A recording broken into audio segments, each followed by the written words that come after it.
The Walter Payton Man of the Year recognizes players who have displayed excellence on the field in addition to making commitment and positive impact in the community. It's considered one of the NFL's most prestigious honors.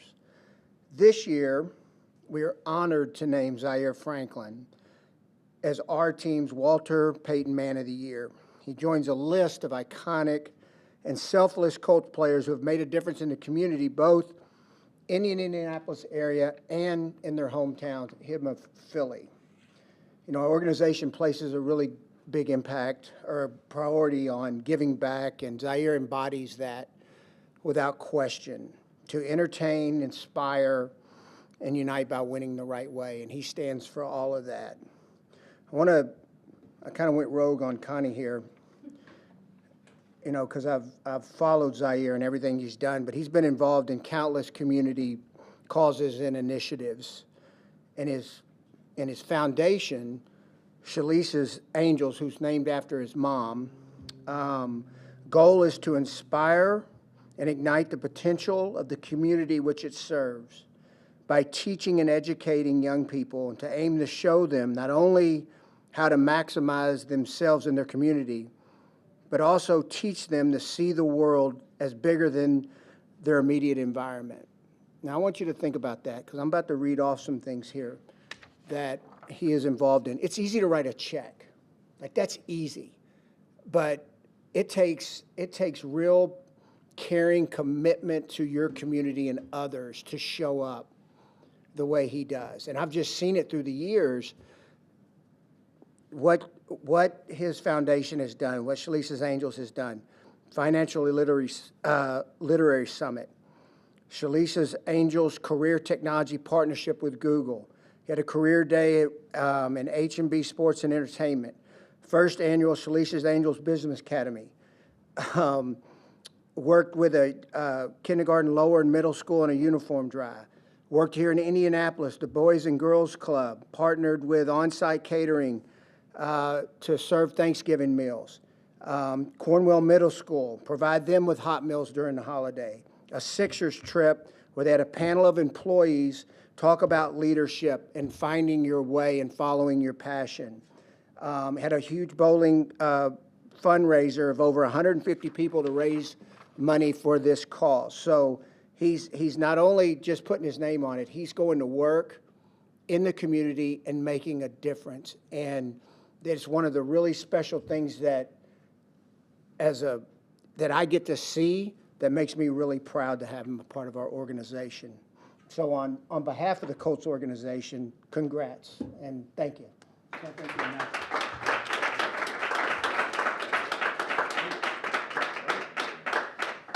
Zaire, we'll give a quick opening, then we'll do questions.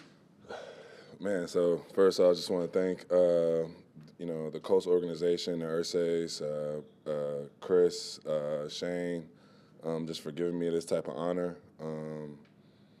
Just humbled, inspired, encouraged, just to be put on that list with not only the great Colts that came before me, but, so many great men throughout this league. To be able to stand up next to them just means a lot, just from humble beginnings. And, I never take anything for granted.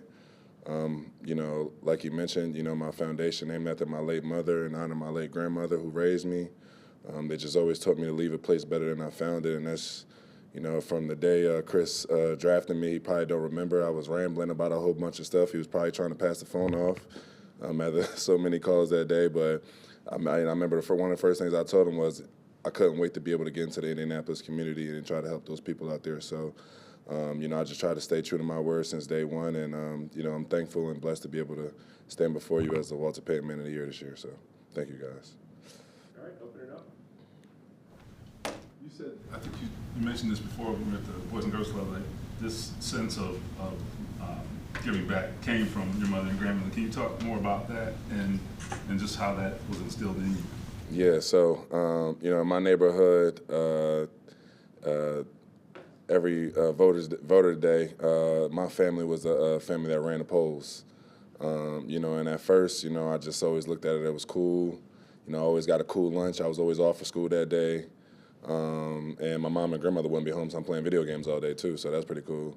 But, as I kind of got older, I started to understand, just the importance and that responsibility that my family was really taking on of making sure and showing how important it was to get our neighborhood registered to vote, to encourage everybody to register to vote and use their voice. I think it was just that start and that understanding of, just how my mother, my grandmother, my great-grandmother, my great-grandfather, the tradition that they start and the tone that they set in my family and in my neighborhood, I think that just kind of continued and inspired me to just, be so, encouraged to go and help the community. Is it difficult to balance your job with this, or is it just simply necessary? Well, obviously, the demands of my day job are what they are, early mornings and late nights. But, I always say, it's nothing that brings you back down to earth. It's nothing that resets you than being, in front of the kids on a Tuesday in the community, win or lose. It brings you back to when you were just, a young kid in middle school, just happy that you got a different schedule that day. It just fills me with joy. It humbles me. It keeps me grounded. And I think it just allows me to be the best version of myself. The kids don't care, do they? No, they care. Trust me. No, they're gonna tell you. They're gonna tell you. But I feel like that's the beauty of it, though. They're gonna tell you for sure, and that's usually my favorite part. So. You're in a space that's dominated by men. Why is it so important for you to pour into young women the way you do? Yeah, so, just the upbringing that I had, raised by my mother, my grandmother, my great-grandmother. I was in a house full of women. So I said I spoke little and learned a lot. And, I just felt like, the things that they taught me and just to see bigger than where I was. My mom used to always push me. She used to always ask me, what do you want to be when you grow up? What do you want to be when you grow up? See, my grandmother used to tell me, you're going to graduate college or else. And I'm like, okay. And, even when I didn't even understand how big of the things they were pushing me, it was just because they believed in me and they wanted me to see further than wherever we was. And, I think my whole mission with Shalisha's Angels and the genesis of it is to go back into the environments, into the neighborhoods that I'm from and try to get those young women and the young men too, just to see further than what they is. I feel like in the NFL, it's easy for us to go back to the football teams and talk to the young guys. I can speak to them directly because I grew up like them. But I do feel like our young women are sometimes overlooked and underserved, and I'm just trying to do my part. What was your reaction when you found out you received this honor, and what does it truly mean to you to carry this on like this?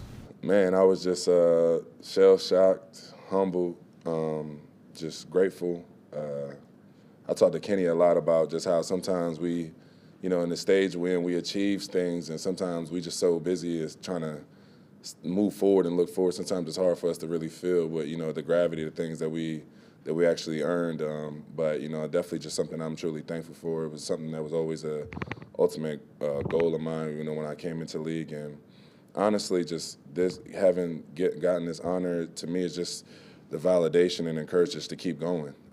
It's just now that we have achieved this, I'm just thinking about all the possibilities, all the different things that I can do to, further help, the kids, whether it's North Philadelphia, whether it's in the east side of Indianapolis, wherever it may be, just to continue to try to help the kids and, inspire them to go further. Steve, we talked about you before you knew if you were going to make the team.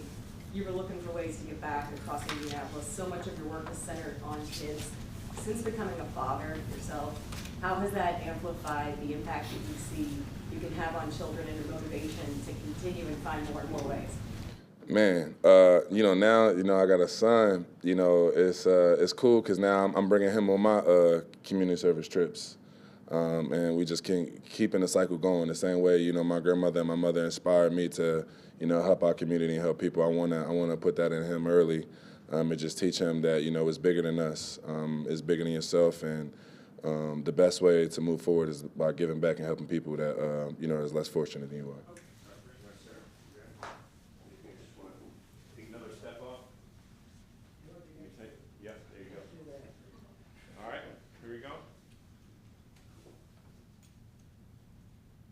Mikey, get one right back here.